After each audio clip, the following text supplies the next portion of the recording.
ఇందాక మనం మాట్లాడిందే ఇప్పుడు మీరు మొదటగా మీరు కలిసినప్పుడు అంటే జనరల్గా బయట మాట్లాడుకుంటున్నది అంటే మీరు నిజంగా కూడా మీరు ఇప్పుడు ఫ్రెండ్ అంటున్నా కానీ నిజంగా తనంటే ఇష్టం మేము జీవితాంతం కలిసి ఉందాం అనుకుంటున్నాం పెళ్లి చేసుకోలేదు కానీ మేము బాగానే ఉన్నామనే విధంగానే ఇద్దరు మాట్లాడుతున్న పరిస్థితి ఇద్దరిది కనిపించింది. ఇప్పుడు లవ్ ఎట్ ఫస్ట్ సైట్ అంటారు కదా, మీరు ఆయన చూడగానే ఏమనిపించింది? అలా చూడగానే అలా ఏం అనిపించలేదండి. వాళ్ళు పిలిచారు, రాజకీయాల్లోకి వచ్చాను.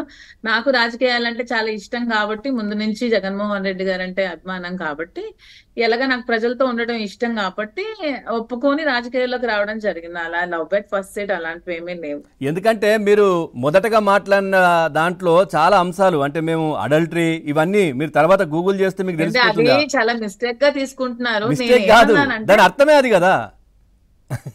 నేనేమన్నానంటే ఆ రోజు ఆవేశంలో ఉన్నాను. నేను కలిసే ఉంటున్నాను, నేను కలిసే రాజకీయాలు చేశాను, నేను అక్కడే ఉండి కార్యక్రమాలను చేశాను.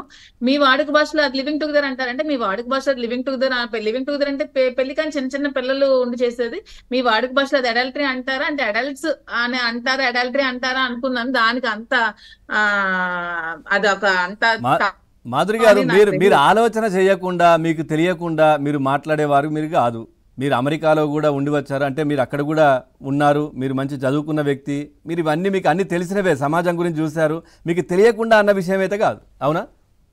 తెలియకుండా అయితే అనలేదు. మీ భాషలో అలా అనుకోవాలంటే అనుకోండి. అంటే మీరు అలా మీ మీ లాంగ్వేజ్ లో మీ లీగల్ మాటలో అంటే మీరు తప్పు, ఇలా ఉండకూడదు, ఇలా చేయకూడదు, మీ రాజకీయాలు అలా చేయకూడదు అని అంటే, సో మీరు ఇలా అనుకుంటే అనుకోండి, మీరు అడల్టరీ అనుకుంటే అనుకోండి. అంతేగాని మేమేం చేస్తున్నాం మాకు తెలిసి మేము తప్పుగా ఫీల్ అవ్వాల్సిన అవసరం అనుకుంటే లేదు. మీరు అనుకోండి అనుకుంటే అనలేదు, అనుకోండి. మేము ఆ విధంగా ఉన్నామన్నారు మీరు.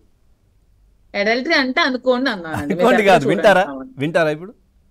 ఏంటి వద్దులేండి, విని విని అలసిపోయానండి. ఇంకేమైనా వినిపించండి కొత్తవి ఏమైనా ఉంటే.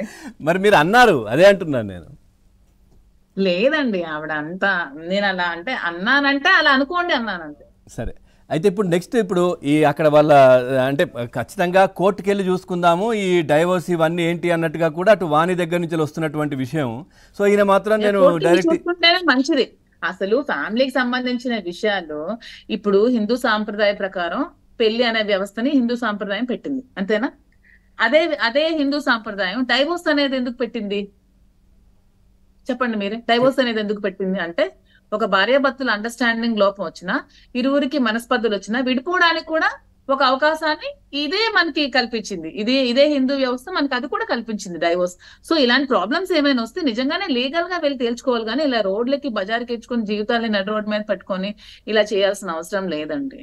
మరి ఇప్పుడే ఎందుకు వచ్చిందంటారు ఈ ఇష్యూ? ఎలక్షన్స్ కూడా అయిపోయాయి, ఇది ఇవన్నీ అయిపోయాయి.